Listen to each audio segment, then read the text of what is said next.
On August 8th, 2 days before the publication of this video, the FNAF franchise turned 10 years old. There is no doubt that it is a greatly influential franchise, giving rise to the mascot horror genre and shifting the paradigm entirely in the scene of indie horror games. On its 10-year life, there has been great games, and not so great games too. However, let's go back to what started it all, the very first game, the one that has seen everything, Five Nights at Freddy's. If you know anything about FNAF, you already know how its creator Scott Cawthon tried making multiple games before it, but they failed to gain any major notoriety and were the target of negative criticism. This sometimes has made me propose the following question: as a game, was FNAF 1 actually any good? Or are we just giving it a break because we feel nostalgic about it? Well, I went back to FNAF 1 and played through it. I will now present to you my findings. As soon as you open the game, you're greeted with this eerie title screen. You have some static and eerie background music and Freddy just staring at you. Nothing too important to say here really. The game gives you two options: continue or start a new game.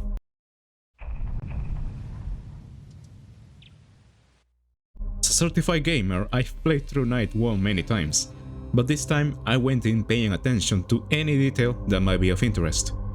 With this in my mind, I was able to notice the masterful way FNAF tells you its story without actually telling you. On this night, Phone Guy ominously mentions the bite of 87. Hello? Hello? The animatronic characters here do get a bit quirky at night. They used to be allowed to walk around during the day too, but then there was the bite of 87. Yeah. It's amazing that the human body can live without the frontal lobe. And the only information you have about it is that some person lost their frontal lobe, and that's why they don't let the animatronics roam at day anymore. Go back to not knowing anything at all about the franchise. This line will get you wondering, what is he on about? Is he for real? I want to know more about this bite he mentioned. It will also get you wondering, am I in danger? And not too long after that, Ponga confirms that you are very much in danger. They'll probably try to forcefully stuff you inside a Freddy Fazbear suit. Now that wouldn't be so bad if the suits themselves weren't filled with cross beams, wires, and animatronic devices, especially around the facial area. So you can imagine how having your head forcibly pressed inside one of those could cause a bit of discomfort and death. The only parts of you that would likely see the light of day again would be your eyeballs and teeth when they pop out the front of the mask. He gives you a few pointers on what to do, and after that, the recording stops, and the animatronics start to move. Around this point is where the flow of the game dies a little, since nothing much happens in the night. Both Bonnie and Chica are said to have very low AI levels, meaning you'll only have to deal with them once or not at all. However, if you were a new player, you wouldn't know this. And by this point you'd be frantically looking around the office and the cameras to figure out what to do. Even if you knew nothing, however, this night is just a warm-up.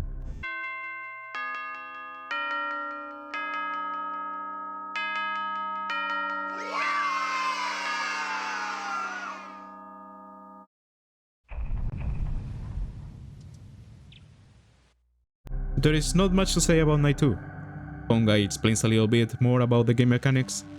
I suppose I could mention how Fungai's tutorial doesn't work really well. The information he gives you only covers the already very basic mechanics. I guess I could give it some points because it is not intrusive at all. As far as the night itself goes, it's not too troublesome. Yet, the dangers are not too oppressive. Ignore the fact that I almost ran out of power.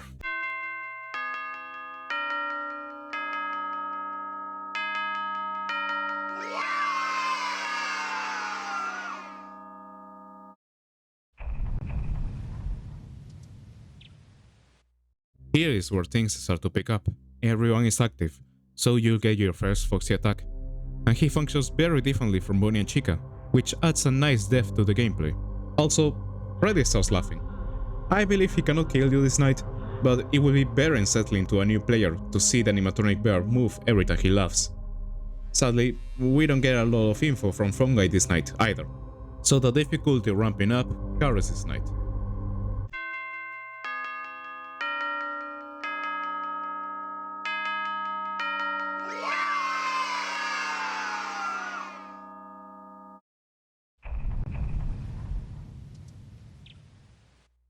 Sadly, on this night we have to bid farewell to the GOAT.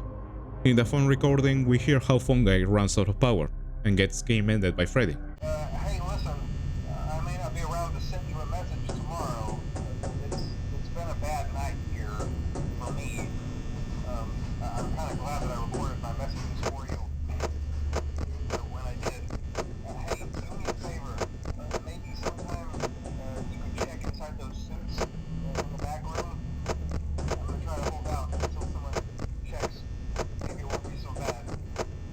Yeah, I always wondered what was in all those empty heads back there. No. Oh no. The recording actually manages to be quite eerie and even a bit heartfelt. We literally hear the last moments of this man. This sets the tone for this night. The difficulty has a massive jump.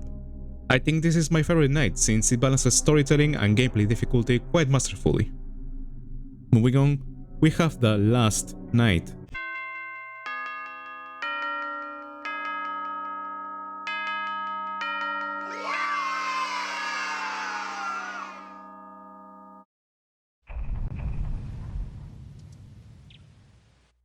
Unfortunately, I cannot say the same for Night 5.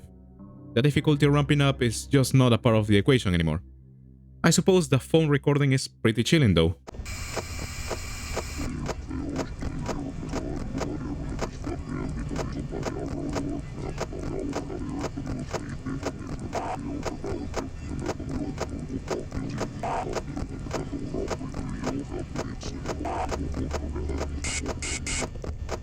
As a conclusion, however, I think it does its job quite well.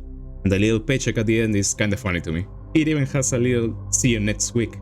Now, if you know anything about FNAF, you know that the end is never the end. Despite what the game's title suggests, there is actually a Night 6. Let's go into that.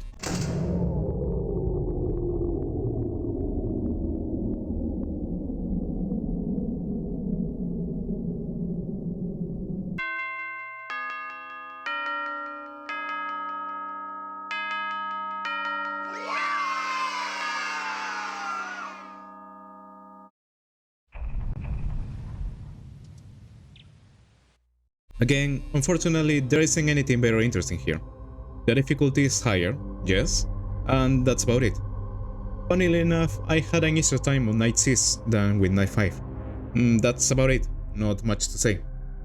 Now, if you know anything about FNAF, you know that the end is never the end. Wait, didn't I say that already?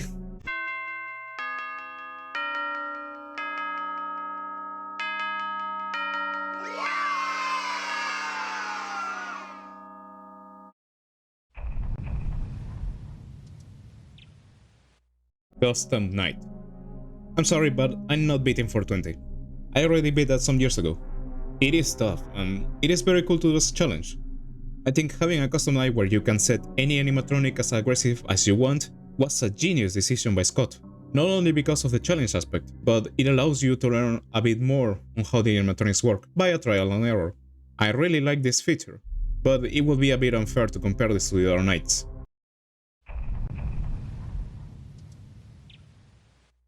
Overall, it was a very enjoyable experience to go back and relive FNAF 1. However, I think the game being solved nowadays kinda removes a little from it. This is why I actually think FNAF 1 was better back then, just because you had very little idea of what was going on. I wish I could forget all about this franchise and this game just to go in blind and experience the game and its greatness. I wouldn't say it's a perfect game. I think the pacing on Night 2 could have been better, maybe if Fungi talked a bit more and the animatronics were more aggressive. On the other hand, Night 5 and 6 are just hard without too much to add. However, these flaws are vastly overshadowed by both Night 1 and Night 4. They strike a perfect balance between world building and difficulty. My final conclusion is that not only FNAF 1 still holds up quite well by itself 10 years later, but I actually think the experience was even better back then. Yes, FNAF 1 was a great game. You're not biased, that's just how it is. It's a simple but engaging gameplay, with a very clever storytelling that invites you to ask more questions and dig deeper into it. So, that's all I wanted to say about this game. I love the FNAF franchise. It's quite nostalgic for me. It takes me back to a simpler time, where I was just a dumb teenager. Now that I'm a dumb adult, I feel very happy on how it turned out, because it definitely earned the success. Do you agree? Do you think my points were dumb? Feel free to intellectually dominate me in the comments with your superior arguments. So, I know it's kinda corny, but if you like the video, you know what to do. I want to keep doing video essays on games and maybe some anime I love. I'm Oso Polar, and this was FNAF 1 actually any good? Thank you for watching.